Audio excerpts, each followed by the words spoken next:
right before we all shut down, and it was February 2nd, 2020.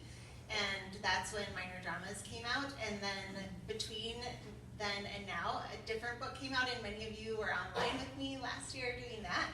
And it all just seems very surreal. So thank you for coming.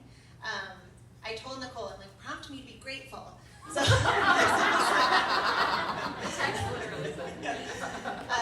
just so you, like, Nicole is the person who watched me write the last 2 books. She has this beautiful backyard studio that I write in. And then when the world shut down, we wrote together on Zoom, and we didn't talk to each other. We just like opened the Zoom, and then we usually set a timer. But I knew she would be there if I quit working before I was supposed to, so it was like a good accountability system. I want to thank Annie and Steph from Majors and Quinn. They are awesome. All of you for supporting my writing and my endeavors, and I don't know, it just feels crazy to do it. Several of my hockey experts are here. This is a hockey book, so I feel like I should give a shout out. And I'll give a shout out to Amy Bisbee in a minute because I'm going to read that section of the book. Not that this person is based on Amy, but Amy is like hockey manager extraordinaire, and every time I get to be on a team with Amy, it's awesome. And her family agreed to be interviewed for hours and hours about the hockey in this book, so it was awesome. Thank you, Amy. William Matsky is here. William, will you please stand up? William is a character in the book named after himself. He is my favorite hockey player besides Mac, my son. And we have a joke in our family because Chef wrote William a Valentine when he was in 2nd grade that said, like, William, you're so fast you skate like a man. And William and his mom, Adriana, who's sitting right next to him, read all of the hockey in the book, like as I wrote it. And then they're like, oh no, this is all wrong. Like, what are you talking about? Offense, defense, like this person would never pass to this person. And I told them, like, you can't just say it's wrong, you have to actually tell me how to fix it. So they did that, and William like made diagrams and stuff to do that. And then there are some people who read the book early that are here. Dan, my husband, always reads early, and he finds a lot of interesting things that I'm supposed to fix. My mom always reads early. KK is here, Chad is here, Stacy is here. They all read early too. So thank you. I'm sure I'm missing somebody, but that's a good start. That's great. All right. I was going to ask you about what this means to be back in person, but you sort of have already touched on that. Yeah, it is really special to be back in person. There's just something about, you know, we've done these events online, and that's so wonderful, but the energy in the room is just so special. And Casey was having, sorry, so those of you who don't know Kathleen, I think, you know, most of you do, but, you know, she goes by Casey, so I flip back and forth a little. But, you know, today you were feeling a little bit like, nobody else makes all their friends dress up and come and celebrate their contracted accomplishments. They made a seating chart. Will everybody please come to this party? But I don't know, I think we should. I think everybody should get a party. Well, yeah, maybe we should just celebrate everyone's contracted work. If you invite me, I'll come. That's right. So for folks who don't know about the book, they just like love you and are here, can you pitch the book for us? Sure. Okay, the book has 2 women that are both on the cusp of making the 2002 Olympic hockey team. And one of them makes it and one of them doesn't. And Lee, the one that doesn't, leaves hockey forever. Comes home from Lake Placid when she gets cut, throws her hockey equipment down the stairs, marries her college boyfriend at 22 and moves to Florida. Like, she's done with the sport. And then later they have a son who wants to be a hockey player, and they get back into it, and they move back to Minnesota, and everything that she left behind and all the secrets that she kept and all the friendships that she abandoned are right there waiting for her in the small hockey world. Doesn't that sound like you want to read it right now? And then in that same vein, I'd love it if you read a little for us. Oh, sure. Absolutely. I'm definitely going to drop all my things. Okay, so this is the part. I was talking with Nicole about what to read, and I like to write from multiple perspectives. I think many of you have read other things that I've written. Thanks. And one of the point of view characters is the head manager, not Amy Bisbee, but a fictional head manager, whose name is Kathy Kelleher. And this book, my other books are kind of funny. Like I feel like I'm sort of a funny writer. This book is less funny, But Kathy was a nice Comedic break. Yeah, a little break. So she sends emails periodically, and this is one. Email from head manager Kathy Kelleher, October 2022. Hey, Lions and Lions fans. You all know what time it is. Leaves are falling and nerves are rising, which means it's squirt tryouts. I'm popping into your email to provide just a few reminders and guidelines. First of all, before I info dump, as head managers are wont to do, I want you to actually say this phrase aloud to yourself right now. It's just youth hockey. What's that? What's that you say? Can you repeat it one more time? That's right, it's just youth hockey. Okay, we've got that covered. And we're going to keep it forefront in our minds, right, Lions? The next thing you need to know is that tryouts are completely closed to parents. As I write this, board members and parent volunteers are papering over the glass in the rink lobby. No peeking, no prodding, no finagling, no exceptions. Team placement decisions are for the coaches and evaluators and not for parents or private coaches. Respect these boundaries.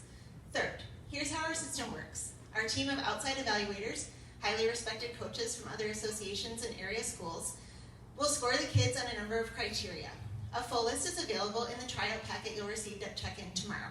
Score sheets are shredded at the close of the evaluation period, but they aren't really. 5. Spoiler alert. 5 A-team spots at each level are determined expressly by evaluator scores. The remaining skater spots are coach's discretion. Here's a quote from the association's bylaws. The A-team coach may consider temperament, needs at a given position, hockey IQ, and other intangibles to choose the remaining skaters. Goalies are scored by a different team of evaluators, but coaches have discretion there too. But only Mac makes the team. Parents will all do better if we can just trust that the coaches have our kids' best interest at heart. Player development is the top priority, and that doesn't happen if a kid is playing at the wrong level. As Lions, we commit to creating a world-class experience for every kid at every level. We can't do that if we don't have your cooperation and support. Thank you.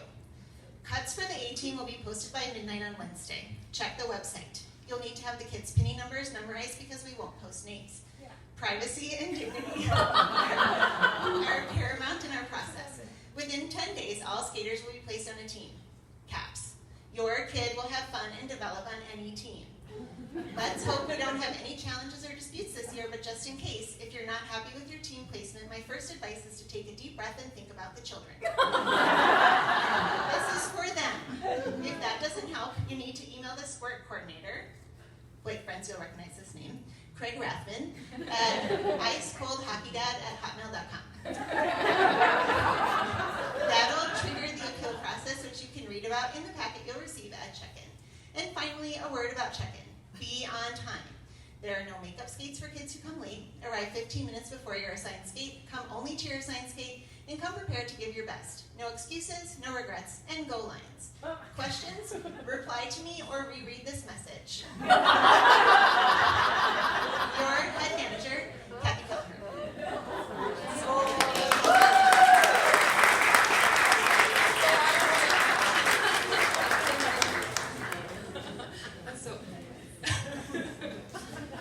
So much. They're so fun to read. And there's a bunch of them, so you have a lot of Kathy Kelleher to look forward to. Okay, Kathleen, let's talk about the journey that the book went on. I remember that you knew Lee's background right away. Like, you knew her backstory right away, but Gus's character, her son Gus, was a reluctant hockey player at first. And Susie was more of a minor character. Can you talk about how Gus and Susie came into their own? I forgot about that, Nicole, but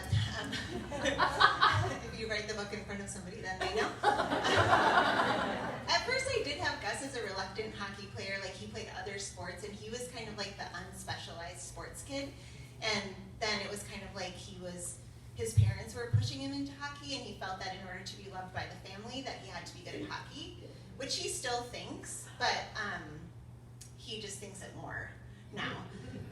So he has his own chapters. It's the youngest kid I've ever wrote. He's only 9 years old. And at the start of his chapters, he has like a hockey Bible that he keeps where he writes down how many hours he's played, like how many minutes that week, how many total lifetime hours he's figured out. With his teacher, Miss Estroff, who's here. Yes. Yeah. You're his teacher. He has figured out how many hours he will need to play to make the NHL. And he's using the 10,000 hour mark, the Malcolm Gladwell, which I know has been debunked, but Gus doesn't know that.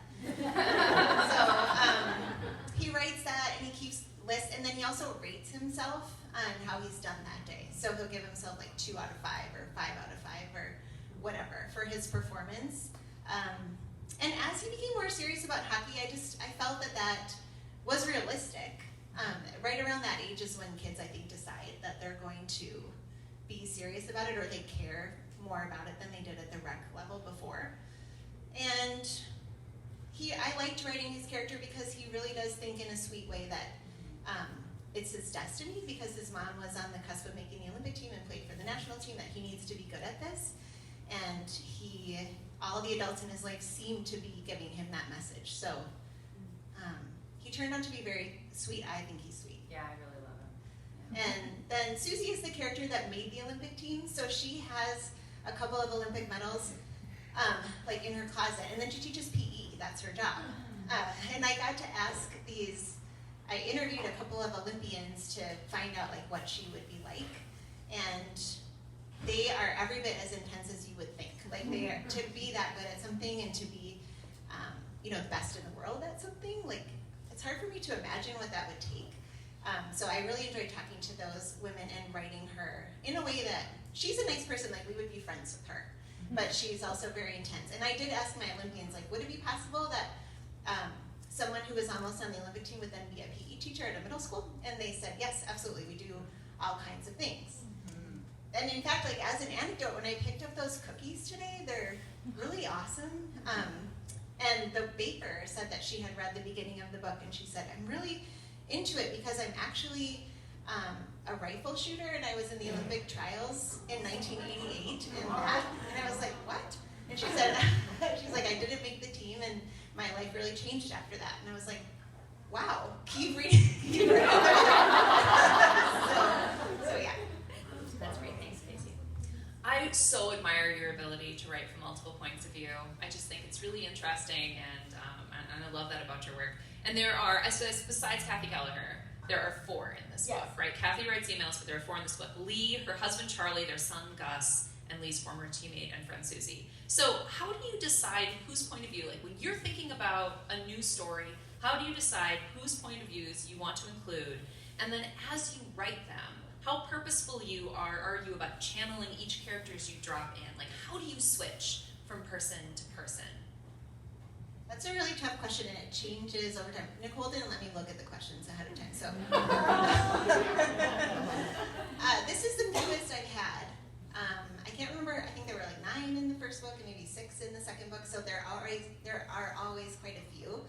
And I used to have in this book, there used to be Jeff, there's a coach, and I used to have Jeff's point of view, but then I only wrote a little bit of that, and he's just a straight up villain. I don't think I've ever written a guy that is this one note before. He's just a bad guy. So he wasn't that interesting as a point of view character, and I didn't really want to be in his mind very much.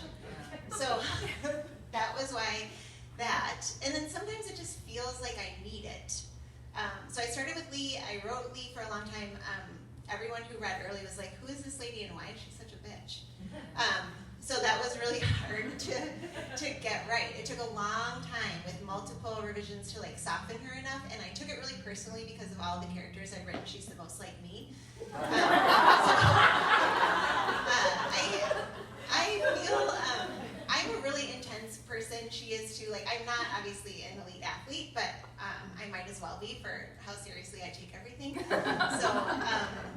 So for sure it was Lee, and then I was really interested in this book in exploring marriage. I haven't really done that in my other books. The characters have been married, but I haven't really dealt with their relationships as like part of the book. And I try to grow as a writer from project to project. I tell my students, some of them are here in the back, I see them. And I tell them like I want to get better. Like I don't want to write the same book. So Charlie had to be there because I was interested in exploring their relationship. I don't know the answer. I think I just write it, and then I see. Yeah. Sorry. I remember for a little while it was not a very good writing partner for you because you were like, everyone thinks Lee is too mean. She's not too mean. And I was like, you're right. Because I think I also identify with Lee quite often. So it was good that there were some other points of view that could help you. Kathleen, one of the most compelling themes in this book is this tug between Lee's trauma and how it butts up against the opportunities she wants for her child. It's such a relatable tight spot. As mothers in particular, we are asked to sacrifice ourselves for our children in a way that men are not. Can you talk about that a little? Okay, so Lee, when she was younger, and she was singularly focused on making the Olympic team, and Jeff, the coach I mentioned, made it seem to her that if she slept with him, if she had an affair with him, that she would make it. And so she does that, and she feels like at the time that she's very much in control of that situation. And then looking back on it 20 years later, it means something different to her, and she looks at it differently. So that's what we're talking about in terms of her trauma. She also never told anybody that happened. So there are a lot of people that she's been keeping that secret from, and it's really heavy. And that guy, Jeff, is in charge of like that association, the hockey association. So in order to get Gus, like her son, a chance to make the right team, she feels like, again, that she has to help him, like do things for him, not sexual things this time, but other things. And I think she does some of those things because she feels responsible. Like she doesn't ever want to see herself as a victim, and so if she sees what happened differently with Jeff, then she'd have to accept that she had been victimized and she won't do it. So that's kind of where it goes. And she wants Gus to have a chance. She's actually the least involved in Gus's success in hockey of any adult in the book. But she wants him to be happy. Yeah. I want to read a quote I love. Susie and Lee's generation had been raised to think that playing with boys made them tougher and more impressive. But now that Susie spent her days working with middle schoolers, now that she saw the ways they could support one another if they had decent role models, she questioned that message. So even though I'm not a team sports person, that passage resonated with me so deeply. Like the ways that we're told and shown that the things boys do and the way they do it are superior, like those are the things to strive for. And that in seeking that impossible acceptance, we as women end up losing out in so many ways with our relationships with each other. So Leah's had so many traditional male successes. She's at the top of her sport, high-paying job, primary breadwinner, totally takes her last name, right? But still she's not happy, right? And so can you talk about sort of just that thread of the book and how it's strengthened over time? Because I feel like, it was so much about the hockey, and then it ended up being so much deeper. Is that okay? Is that enough? That took a really long time to get to. I was really resistant to the female friendship, like the female empowerment thread in the book. But my editor really pushed me for it, and I'm so glad she did. Like, it needs it. But I couldn't see it by myself, which is why you have an editor. And so I had then on one of the very last revisions, I added like locker room scenes where Susie coaches this Sunday league, and so she's in the locker room with the kids and they're playing songs, or she's sitting outside and they're playing songs, and then Susie has a daughter that's on the team and feels responsible for the success of the team, and Lee sees herself in that kid. And so, it just really developed over time. I really liked looking at women's hockey because women's hockey started in the mid-90s in Minnesota, so these women would have been on the first round of elite women players from Minnesota, and they would have grown up playing with all boys, and the Olympians that I interviewed had played with all boys, so I think that like finding a team was different.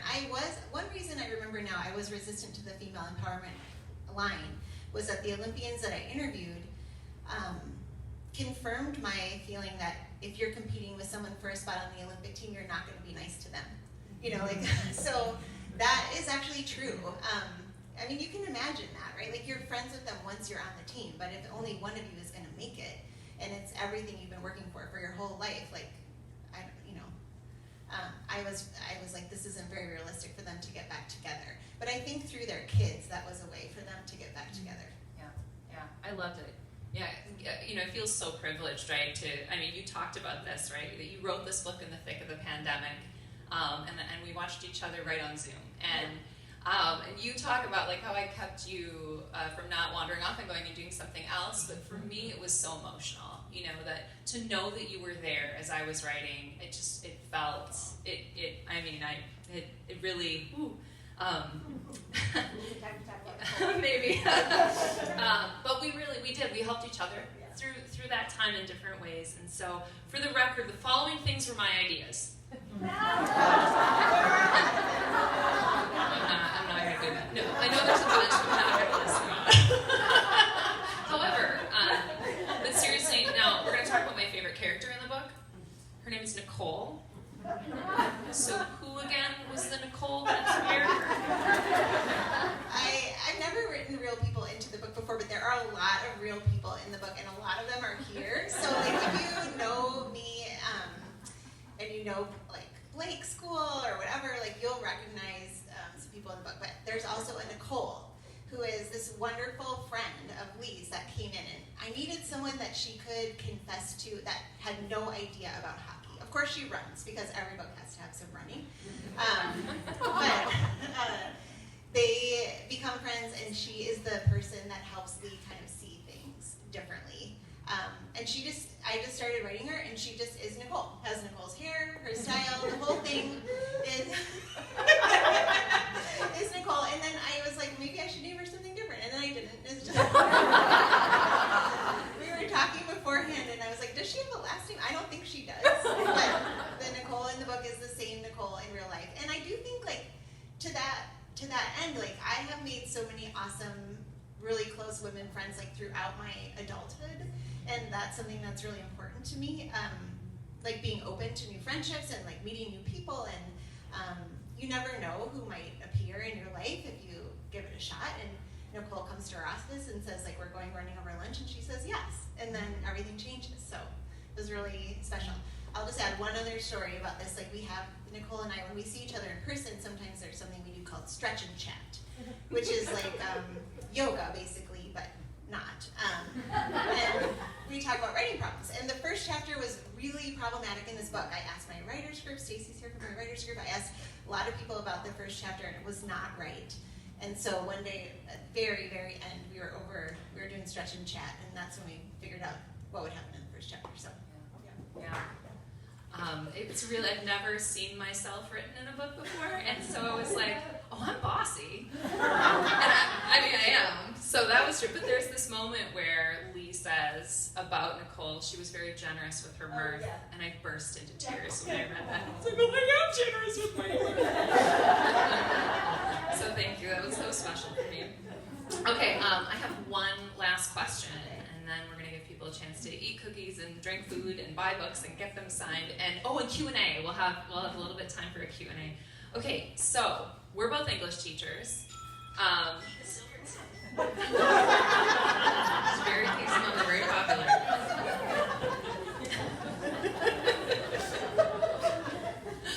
So we're both English teachers, and English teachers love symbols, and your front cover is full of, did I drop something? I don't know. Okay, cool. Is full of symbols. So can you dissect the symbolism on the cover for us? Oh.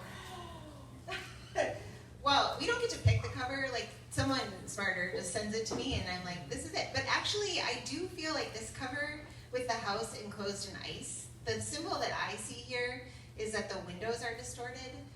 My students will know we've been talking about the trouble of seeing life through a single window. You may recognize that from Gatsby from high school. And then there's the single window again in The Raisin in the Sun, and the windows here in the house are all kind of twisted up. And I feel like it's a good symbol for how we look at the past. So there you have it. I love it. That's right. All right. Ooh, I love looking that up. See, this is why symbols are fun, right? Because you get that sound. Who has a question for our friend Kathleen? Oh my God, the teacher, I didn't even see myself do this. This is what you do. Like, how would I like you to respond? I would like you to raise your hand. How would I like you to respond? This is a shout out.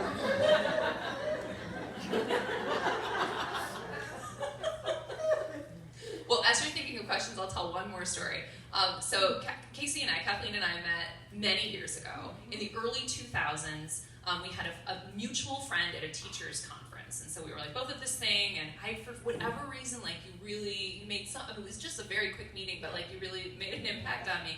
And then all these years go by, and I'm on Twitter, and I keep thinking I'm gonna quit Twitter, but then like, oh, look, I met Kathleen.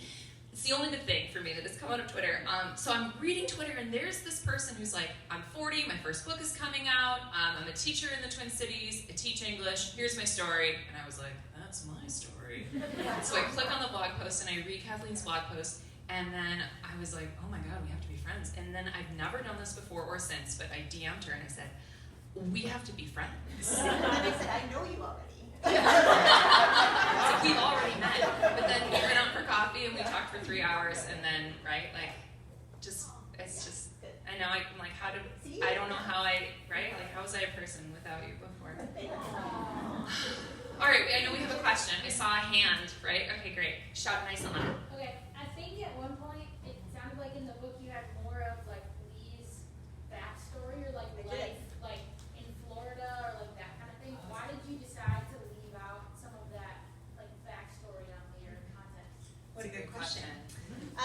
Yeah, I used to have a whole like 40,000 words in the beginning, and I tend to do this where I just don't know where the book starts yet when I start. So I wrote a lot of chapters when they were in Tampa.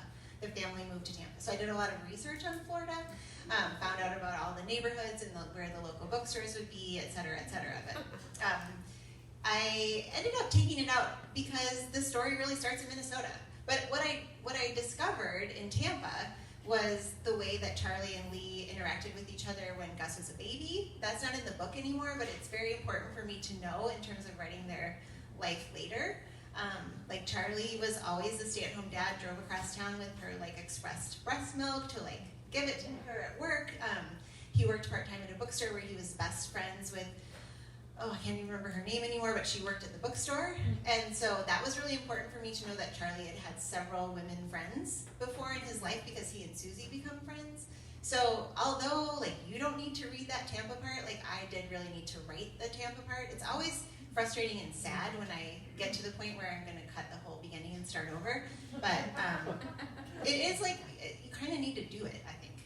Yeah, thanks, Vicky. So I saw that this book takes place in Liston Heights, correct? Yeah. Do we see any characters from Modern Dramas in here? Cameos? No cameos, actually. Liston Heights is the setting of my first book, Minor Dramas and Other Catastrophes. And it's Edina, but I just didn't want to call it Edina. What happens is if I say this is Edina, then people will be like, there's no coffee shop on the corner of blah, blah, blah. I'm Edina. And I'm like, I don't care. So yeah, it's in Liston Heights again, and I needed it there because if you're a hockey person, you know that Edina hockey is extremely intense. So I needed them to go back to the most intense hockey place in the state of hockey. So that's where they are. And I don't think they run into anybody, although Jamie, Lee's brother, coaches the varsity team at Liston Heights High School, where Isabel is a teacher. So yes. Yeah. So give us your background into how you go from being a teacher. Did you have like this drive to write these stories? Like, where did that come from? Yeah, I wanted to be a writer since I was little, but then my life just kept going, is the short answer. Like I went to college and graduated and started teaching full-time right away after I graduated. I don't know why people let 21-year-olds do that, but that's and then I had already met Dan, my wonderful husband, by then, and we got married and had 2 kids, and then, you don't have time to write a novel. So I got to be like, when Mac, my younger son, was 6, that's when I felt like I had time to have a hobby again, and so I set a New Year's resolution to write a novel. And the first year, I wrote a different thing that's really bad. That never became a novel, but actually I did steal a couple characters from it for my second book. And then a year later, most of you have heard this story before, but Chef, who's standing in the back, the tallest kid in the room, he tried out for the middle school musical at Blake School where I taught, and he went to school, and that was kind of like the motivator, like the impetus for writing Minor Dramas. I really wanted him to make the play. So, and then I thought, like, what would a really intense mom who wanted her kid to make the play do? I didn't do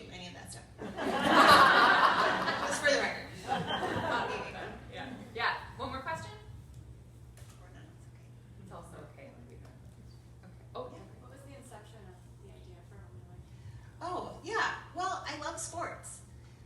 So I had wanted to write a sports book, and I pitched my agent, actually, like, the process, if you don't, maybe people don't know, like, you have to kind of give your, my agent helps me, like, develop the ideas, and we give them to my editor. And she had me write, like, 100 ideas, and I wrote, literally, like, a couple lines of 100 ideas. And I really wanted to write a sports story, so I wrote, like, 50 sports ideas. And then I had read this article about Arch Manning, who's the son of he's the son of the other guy, Manning. No, the dad, the other brother, Archie, yeah. He's a 16-year-old quarterback in the Manning family, is the point. And he's supposed to be like the next generation and all this stuff. And I was like, what kind of pressure is this? Your 16-year-old is in Sports Illustrated, and if you like blow a knee, your life is over. So I thought about, like, what if you gave everything? Like, what if you are in the room when you get cut from the Olympic hockey team? And then what? That's kind of where it came from. I wanted to remind you that you wanted to take a Oh, 1-second I video. did I have want your to. phone. I'm sitting on it. Yeah. I like to just document, so hold please. While you're doing that, what would you say is your favorite cheese? Oh, my favorite cheese. Oh, thanks. Yeah, the bingo. I forgot to say the things for the bingo. What should they say? Goals? Something? No, I'll just Well, say you want something that makes the smile, right? So, like, I know that in Iceland, whatever the word is for butterfly is what you say instead of cheese, because it makes your face do this. Okay. Very generous with that word. I got it. We're good. Okay. Dangle, Snipe, Sully, Biscuit, Bucket, Gino. There were like 35 hockey slang terms that I was What supposed kind to of say. rocket? Bottle rocket. Bingo. Yay! Congratulations. Awesome. I think you get 2 cookies. I think that's correct. All right. Are there instructions? Okay. Okay. Well, then there's drink.